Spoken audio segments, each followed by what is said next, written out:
Bienvenue à Parlons Sécurité. Mon nom est Graziella Lacharme. Mon invité aujourd'hui est M. Mario Gagné, gestionnaire du service de la sécurité au Collège John Abbott. Les thèmes abordés au cours de cet épisode seront le poste de gestionnaire de la sécurité et le métier de consultant. M. Gagné, bienvenue à Parlons Sécurité. Merci de m'avoir invité. Mon plaisir. Donc, pouvez-vous nous raconter, question de nous mettre dans l'ambiance, pouvez-vous nous raconter un fait marquant ou un fait vécu que vous avez vécu dans votre carrière dans le domaine de la sécurité? Absolument. Je vais essayer de faire, c'est une longue histoire, je vais essayer de la faire la plus courte et concise possible. On va se rapporter ici au 16 et 17 février 2012. Je travaillais comme capitaine dans un établissement collégial dont je vais taire le nom ici aujourd'hui. Les gens pourront se faire leurs propres idées. En cette journée-là, du 16 février, les étudiants du collège ont décidé de voter pour faire une grève générale illimitée. Chose qu'on s'attendait quand même. On avait prévu des plans de contingence, des plans d'action. Vous savez, dans chacune des... peu importe les plans qu'on fait, souvent, on va planifier un plan A, plan B, jusqu'à un plan X, Y, Z. Et on se retrouve toujours à improviser malgré tout.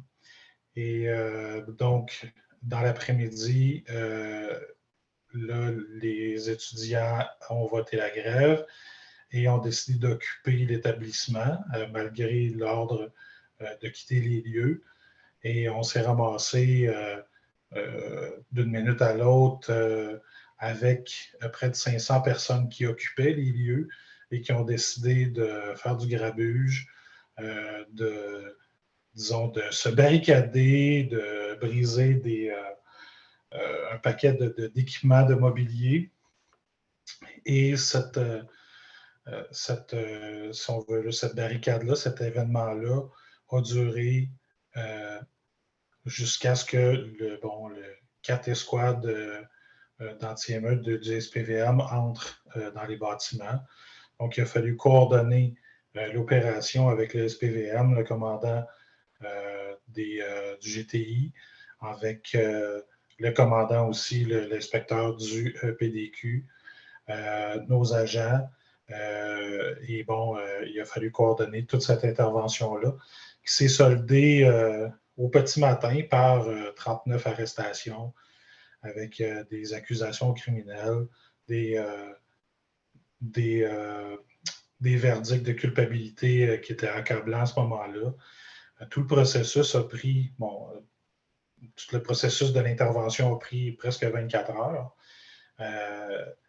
Et ensuite, tout le processus judiciaire a duré presque une année complète suite aux événements. Mais le fait marquant dans tout ça, c'est qu'il y a des agents qui sont restés du début jusqu'à la fin, qui ont resté 24, 26, 28 heures en poste, sans prendre de pause pour supporter les opérations, qui ont été vraiment extraordinaires dans tout ce très gros travail d'équipe-là. Et je les en remercierai jamais assez, évidemment. Et tout ce travail de coordination-là entre les responsables du collège, les gestionnaires de la sécurité, dont moi, mes agents, le SPVM, tout ça, les enquêteurs par la suite, c'est vraiment un événement marquant. Et cette journée-là a marqué la première journée du fameux printemps érable de la grande grève étudiante de 2012.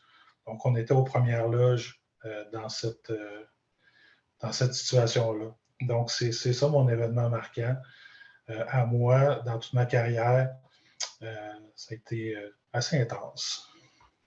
Oui, j'imagine. C'est quelque chose qu'on n'oubliera jamais de votre part et surtout des agents qui se sont tapés un 28 heures, 24-28 heures de travail d'affilée. C'est quelque Tout à chose. fait. On Wow. leur avait évidemment proposé de quitter quand ils voulaient, c'est bien évident, mais Mm. c'est c'est de se faire répondre. Écoute, Mario, on a commencé ça avec toi, on va finir ça avec toi. Ça ajoute au dévouement de ces gens-là. Il faut qu'il y ait une belle relation de confiance, je pense, entre le capitaine et ses troupes, si on peut dire. Et ça, c'est précieux, ça vaut de l'or, cette relation-là. Absolument. Ça a dû renforcer les liens, j'imagine, par après, quand vous êtes vus pour les autres chiffres, parce que la vie a continué après ça. Donc, j'imagine que ça a vraiment renforcé les liens là, entre vous et votre équipe. En fait, c'est sûr que oui, bien, évidemment, oui. L'événement ne s'est pas terminé là-dessus, malheureusement, parce qu'on a eu droit à 4 mois ensuite, très intensifs de manifestations, de grèves. Bon, je pense que tout le monde, ou à peu près, qui ont vu ces événements-là, puis plusieurs ont été témoins de ça, du grabuge que ça a fait. Donc, ça a duré 4 mois. Mais en fait, oui, évidemment, ça a renforcé certains liens. Et bon, il y a eu un effet très positif pour moi. Suite à ces événements-là, ben, j'ai été promu comme gestionnaire de la sécurité, donc à l'interne de l'établissement. Donc, ça a eu des effets positifs quand même. Félicitations, excellent. Parfait. Donc, justement, parlons du poste de gestionnaire de sécurité. Quel est votre mandat en tant que gestionnaire au service, quel est votre mandat en tant que gestionnaire du service de sécurité à John Abbott cette fois-ci?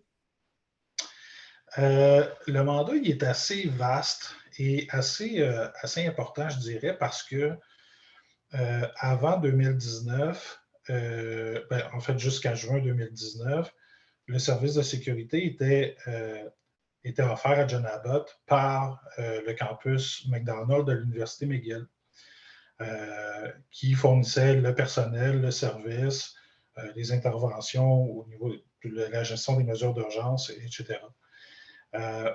Moi, j'ai été embauché, dans le fond, par le collège pour prendre en charge un nouveau service, en fait, qui n'existait à peu près pas. Je veux dire, aussitôt que McGill se retirait ses billes, on devenait un peu démunis au sens où on n'avait pas de personnel, on n'avait pas pratiquement pas de procédure, de directive, on n'avait pas de plan de formation. Donc, ça a été très. Je suis rentré en poste, en fait, moins d'un mois avant la date limite, la date butoir de bien là, ça nous prend un nouveau service, ça nous prend un contrat de service, ça nous prend du staff, ça nous prend un minimum d'ouvrages à leur donner à ce staff-là. Donc, ça a été très intense comme début d'entrée en poste. Mais en même temps, ça a été excessivement valorisant. Puis ça l'est toujours. Pourquoi? Parce qu'on construit. On construit sur, en fait, des bases qui étaient, à toute fin pratique, un peu inexistantes. Donc, chacun met à contribution son expérience dans le processus. Il n'y a pas que moi. J'ai un capitaine, j'ai eu un lieutenant, j'ai des sergents qui travaillent là-dedans. Il y a des gestionnaires de projets qui travaillent là-dedans. Il y a des techniciens en informatique, d'autres gestionnaires qui travaillent tous en collaboration là-dedans. Puis, comme le collège a maintenant 50 ans cette année, c'est comme si on créait un peu l'histoire. Et ça, j'en suis très, très fier. Au départ, ce que j'ai voulu, c'est donner une identité au service. Donc, l'identité, pour moi, ça passait par des valeurs qui s'arrimaient avec les valeurs institutionnelles, d'éducation, entre autres, d'intégrité, de loyauté.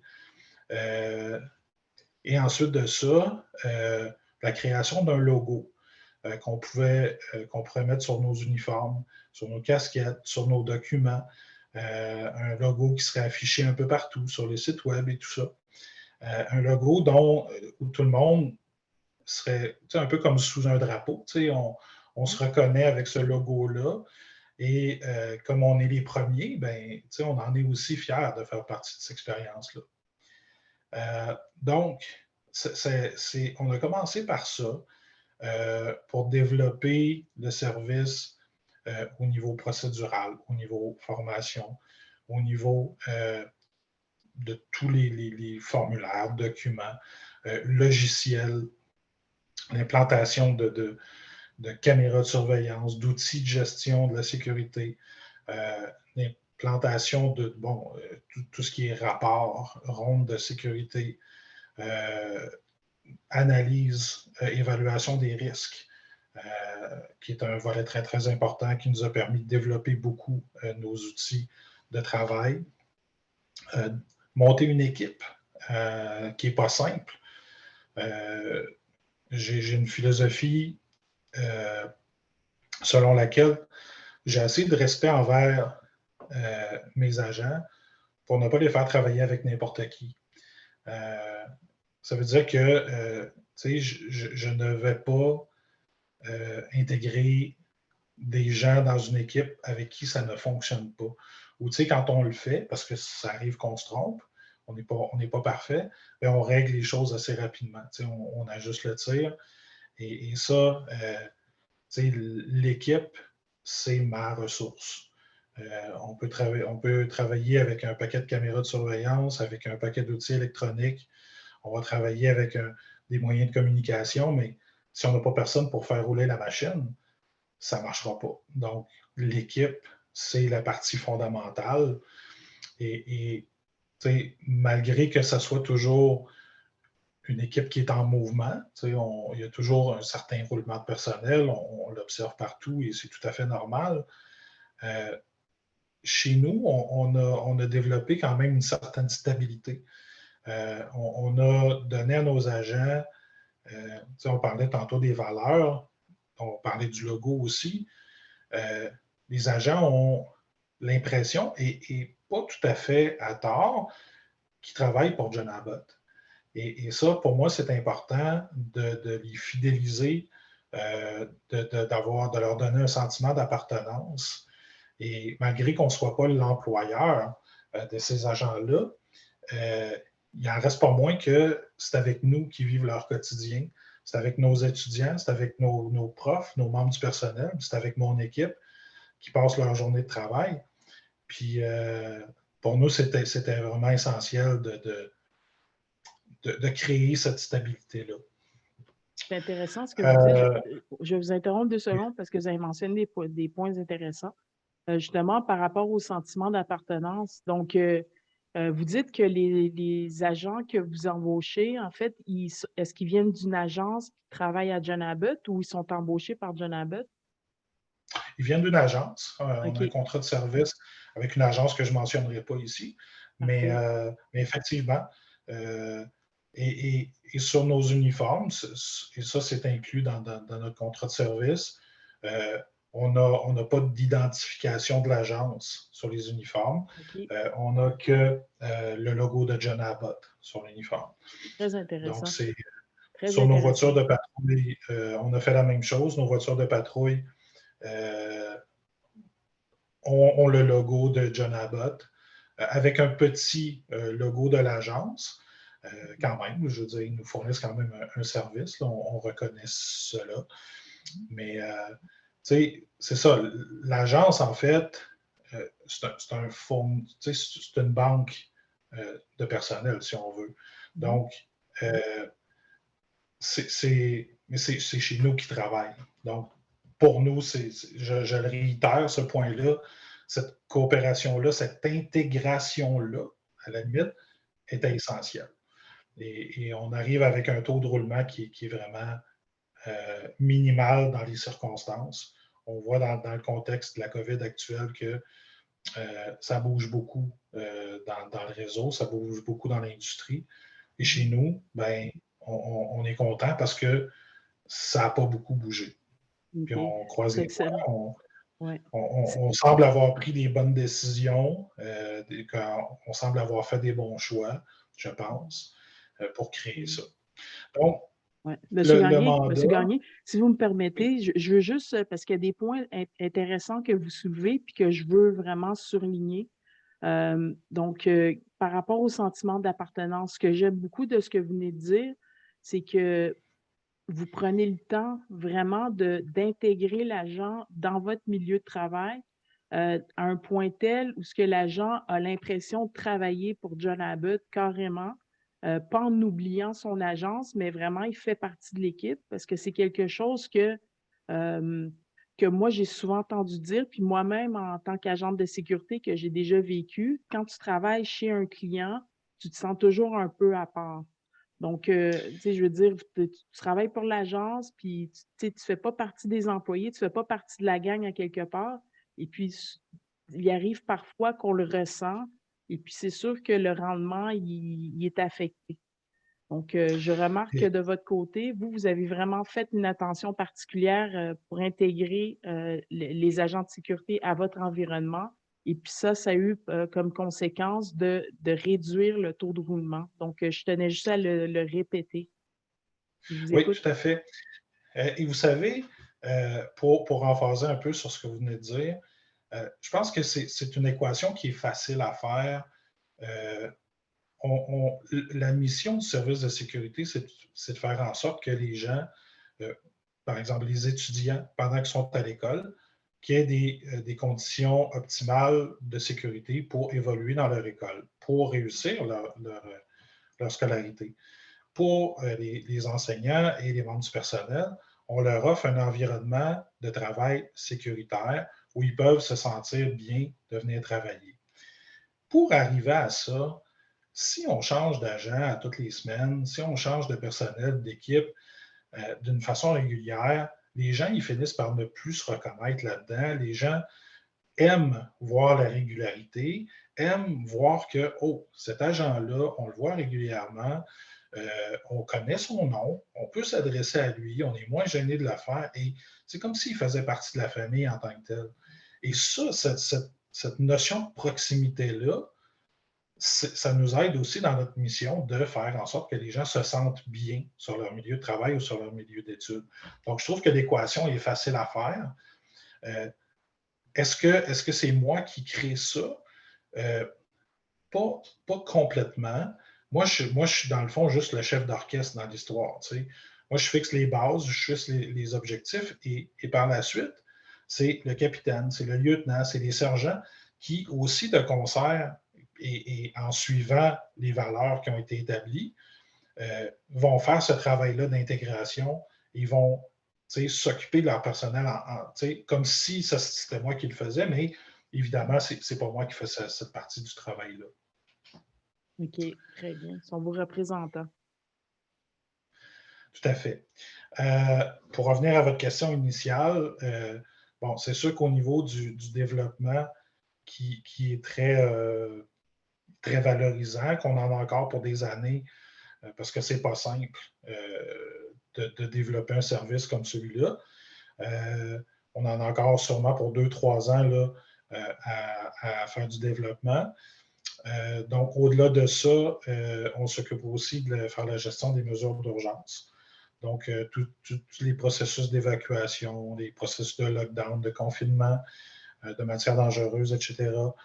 On fait la gestion de ça en collaboration avec les gestionnaires de projets.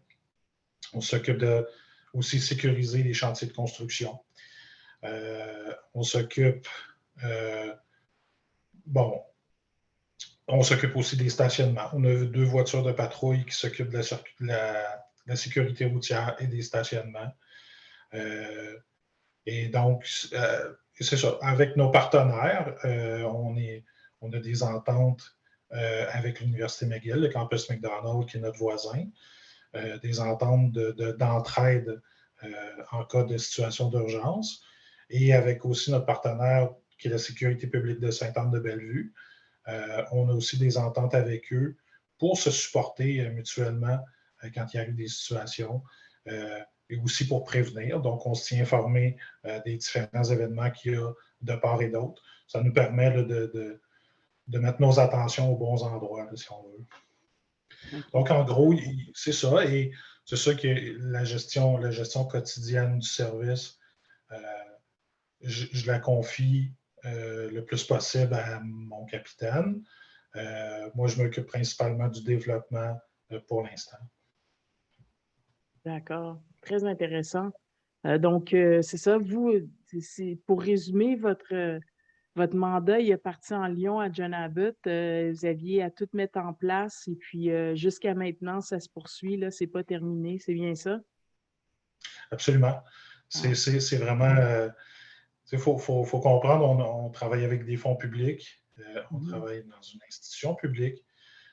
Les choses prennent parfois du temps à faire, mais comme on travaille en équipe, ça prend des fois plus de temps, mais c'est bien fait. Donc, on prend le temps, on s'adjoint les bonnes personnes. Ça prend toujours une petite gestion du changement. Des fois, on arrive, comme je vous disais, c'est un nouveau service, donc on bouscule un peu certaines choses, certaines habitudes. Il faut prendre le temps de sécuriser les gens, de les rassurer, de leur démontrer que ce qu'on fait, c'est pour le mieux. Souvent, on entend ouais, mais on a toujours fait ça comme ça, puis ça a toujours marché. Mm. OK. Ça va toujours marcher jusqu'à temps que ça ne marche plus. Donc là, est-ce qu'on peut innover? Est-ce qu'on peut regarder? Est-ce qu'on peut réévaluer les choses? Est-ce qu'on peut se trouver des façons plus pérennes d'opérer? Donc, quand on amène des nouvelles idées, des fois, ça fait peur. Il faut gérer cette crainte-là chez les gens, puis les amener de notre côté. Très bien. Excellent. Donc, un gros merci pour ce partage. C'était fort intéressant, M. Gagné. On va prendre une petite pause de quelques secondes pour digérer tout ça. Donc, M. Gagné, bougez pas, cher auditoire, vous non plus, bougez pas.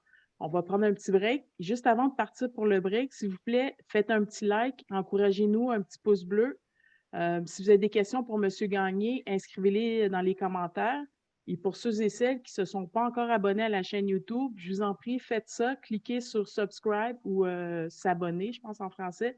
Donc, gênez-vous pas puis encouragez-nous. Donc, on part pour la pause et à tout de suite.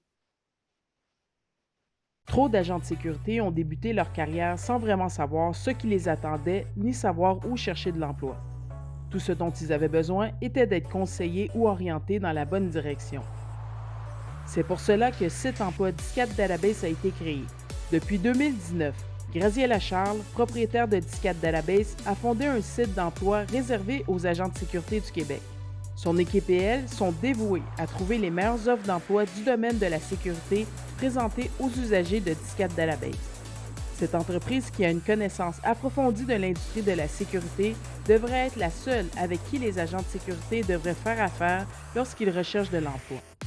En plus du site d'emploi, Graziella offre aux agents de sécurité un service d'orientation de carrière qui leur permet de bien comprendre les différents milieux du domaine de la sécurité. Le service d'orientation sert aussi à permettre aux agents de cibler leurs recherches et de postuler pour les offres d'emploi souhaitées. Pour savoir comment accéder à une banque d'offres d'emploi ou pour bénéficier d'un service d'orientation de carrière, rendez-vous au 10-4database.com. Le 10-4database.com pour prendre votre carrière en main. Nous sommes de retour à Parlons de sécurité avec mon invité Mario Gagné. Donc maintenant, parlons du rôle que vous avez occupé en tant que consultant en sécurité, parce que c'est un métier que vous avez aussi fait. Donc, M. Gagné, qu'est-ce qu'un consultant en sécurité? En fait, un consultant, c'est un professionnel sous certains aspects du métier, tout dépendamment des besoins du client. Ça peut être un professionnel en enquête, ça peut être un professionnel en gestion, ça peut être un professionnel législatif, donc qui connaît les lois, professionnel aussi en opération, qui va être capable de répondre à certains besoins spécifiques de clients. C'est quelqu'un qui a des connaissances et des compétences qui sont normalement un peu plus poussées. ou qui va pousser son niveau de connaissance pour justement répondre aux besoins du client. Donc, moi, j'ai fait un peu mon petit bonhomme de chemin. Je n'en ai pas fait nécessairement une carrière, mais j'ai quand même eu des mandats intéressants. En fait, j'ai connu un consultant, une personne qui possède toujours son entreprise et qui un peu m'a pris sous son aile, qui voyait que, bon, j'avais une bonne motivation à travailler et à apprendre aussi, qui m'a donné l'opportunité, je vais dire même le privilège, qui m'a partagé ses clients, qui m'a intégré auprès de ses mandats, qui a mis son nom en avant du mien face à ses clients. Donc, c'est ce qui était très précieux là, comme marque de confiance. Et ça m'a permis, bon, dans un premier temps, j'ai pu faire des évaluations de services de sécurité. Donc, en fait, évaluer ce que je fais en ce moment, mais dans d'autres établissements. J'ai eu des mandats aussi pour donner de la formation, entre autres, sur les ronds des patrouilles, sur le contrôle d'accès, sur la prévention incendie. J'ai eu des mandats, plusieurs mandats internationaux, en fait, avec un voyagiste canadien, que je ne vais pas mentionner le nom ici, mais ça m'a permis de voyager beaucoup, surtout en Europe, dans les Caraïbes, entre autres, pour faire divers types de mandats, dont des investigations pour importation de stupéfiants, des vérifications spontanées, bon, que ce soit des contrôles de bagages, des passagers à destination, des audits, donc aussi des évaluations de sécurité aéroportuaire selon les normes IOSA, IATA, donc Transport Canada et diverses lois aussi de pays, comme en Grande-Bretagne, en France, en Italie. Donc, des choses que je ne connaissais pas, qu'il fallait que j'apprenne, qu'il fallait que je me familiarise avec les lois de ces pays-là. Il fallait que je me familiarise avec les normes IOSA et IATA pour pouvoir répondre aux besoins du client. Donc, il a fallu que je fasse un apprentissage accéléré, mais ça m'a permis d'amener mon niveau de connaissance à un autre niveau, de sortir de ma zone de confort. En même temps, c'est excessivement valorisant parce qu'on travaille souvent tout seul. On répond aux besoins du client, on produit des documents demandés, on fait les rapports demandés. Et ensuite, je veux dire, c'est là la mission.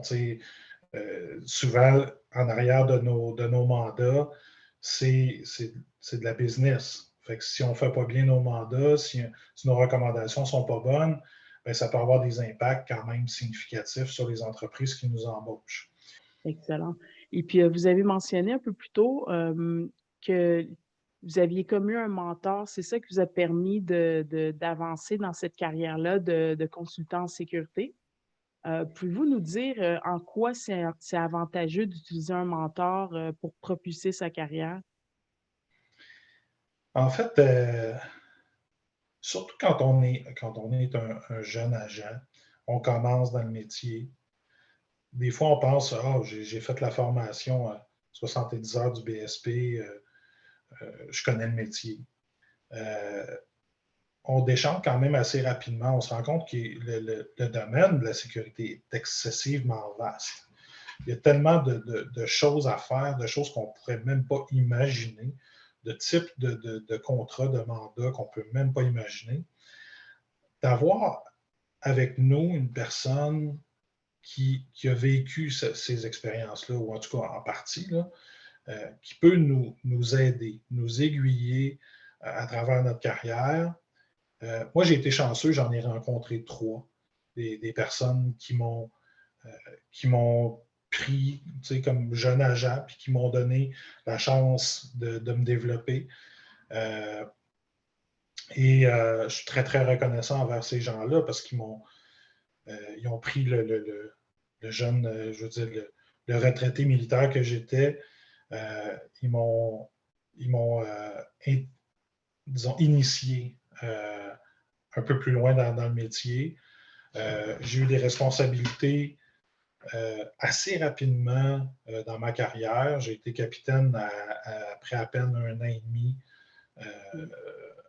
en sécurité. Donc, ça a été très, très rapide comme progression. Puis, c'est ça, je le dois en partie clairement à ces gens-là qui m'ont fait confiance, qui m'ont dit, écoute, Mario, on pense que tu peux faire ça. Et ça a commencé comme ça. Ensuite, je suis allé suivre une formation dans une école de sécurité et l'instructeur, lui aussi, m'a guidé à travers d'autres voies. Et ensuite, il y a le consultant avec qui j'ai travaillé qui, lui, m'a pris et il m'a donné, comme je vous disais tout à l'heure, m'a donné le privilège d'interagir avec ses clients, de le représenter dans le fond. Donc, c'est des choses, c'est gros, là. Donc, le mentor, lui, c'est l'expérience, c'est l'expertise, c'est tout ce qu'on ne sait pas. Quand on dit si jeunesse savait, si vieillesse pouvait, ben, quand on est un jeune agent, on est motivé.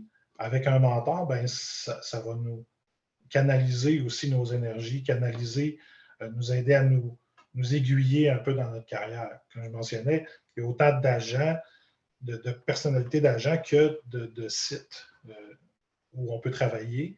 Donc, c'est où moi où je serais le meilleur. C'est où qui est mon meilleur intérêt. Un mentor va être capable de nous aider dans cette réflexion-là.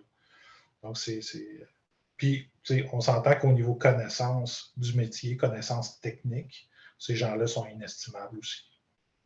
Exact. C'est comme marcher dans un terrain, dans un chemin qui est déjà tracé, au lieu de marcher dans le chemin qui n'est pas tracé et qui est plein d'embûches. Donc, ça se résume à ça, en fait, avoir un mentor. Puis, vous l'aviez très, très bien expliqué, M. Gagné. Merci.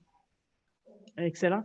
Donc, en fait, on approche la fin de l'entrevue. J'ai une dernière question à vous demander. Pouvez-vous me mentionner une action concrète qui pourrait être faite afin d'aider l'industrie de la sécurité québécoise? Moi, je pense que, très humblement, je pense qu'il y a une réflexion qui devrait être faite au niveau du décret. Le décret, selon moi, crée beaucoup d'insatisfaction au niveau des agents. On parle, par exemple, d'un salaire qui est de base, qui n'est pas réparti sur l'ancienneté. Je pense que c'est quelque chose qui pourrait être revu éventuellement. De revoir aussi certains éléments de la convention collective au niveau de l'ancienneté. Quand il y a des agents qui travaillent depuis des années sur un site, qui perdent leur contrat, donc ils changent d'employeur et il faut qu'ils reviennent à la base. C'est aussi insécurisant pour eux que pour les clients aussi. Puis du même coup, ça impacte aussi les agences. Donc, je pense qu'il y a une réflexion globale qu'il faut que soit faite à la base, vraiment, parce que, tu sais, d'offrir aux agents, puis je ne parle pas nécessairement de meilleures conditions salariales, quoique ça peut aller aussi avec, mais je pense qu'il faut revoir la façon dont on gère les carrières de nos agents, parce que ce qui arrive, c'est qu'on crée un emploi qui est vu comme temporaire dans la vision de plusieurs agents. Plusieurs agents qui disent ben, je fais ça pendant mes études ou je fais ça en attendant que je trouve autre chose. Quand ça peut être une carrière qui est beaucoup plus valorisée, qui est beaucoup mieux encadrée qu'elle l'est en ce moment. Donc, si j'avais quelque chose à faire, mettons, je reverrais le décret des agents. C'est un très bon point, puis ça serait assez facile à faire. Hein? Je veux dire, c'est pas comme vous dites, peut-être pas de commencer à donner des augmentations à gauche, à droite, quoi qu'on aimerait bien ça, mais ça serait de Puis le réévaluer puis de le ouais, je suis tout à fait d'accord avec vous, c'est un excellent point. Est-ce que vous avez des salutations, des remerciements ou une annonce spéciale à faire pour, conclure, une fois pour toutes cette entrevue? en fait, je je veux juste, remercier en fait les mentors que j'ai eus. Même si je n'ai pas mentionné leur nom ici, euh, ils vont se reconnaître. Je veux remercier les clients ou mes employeurs qui m'ont fait confiance. Euh, mais avant tout, je veux remercier les agents avec qui j'ai travaillé, puis avec qui je travaille toujours, puis qui me supportent au quotidien. Supporter dans le sens d'endurer, puis dans le sens de supporter aussi. C'est ces gens-là qui font nos journées. Puis en tant qu'ancien militaire, j'ai souvent dit, je préfère avoir des bonnes relations de travail que des bonnes conditions de travail. Parce que les gens avec qui je travaille, c'est eux qui font ma journée. Et être assis sur un trône quand on n'aime pas les personnes avec qui on travaille, c'est pas très agréable. Mais quand on a du fun, même si on est dans la boîte, on a du fun avec les gens avec qui on est. Donc, pour moi, c'est essentiel. Puis je remercie ces gens-là. En même temps, j'ai fait des erreurs dans ma carrière. J'ai probablement, par la force des choses, intentionnellement ou non, on en fait des erreurs.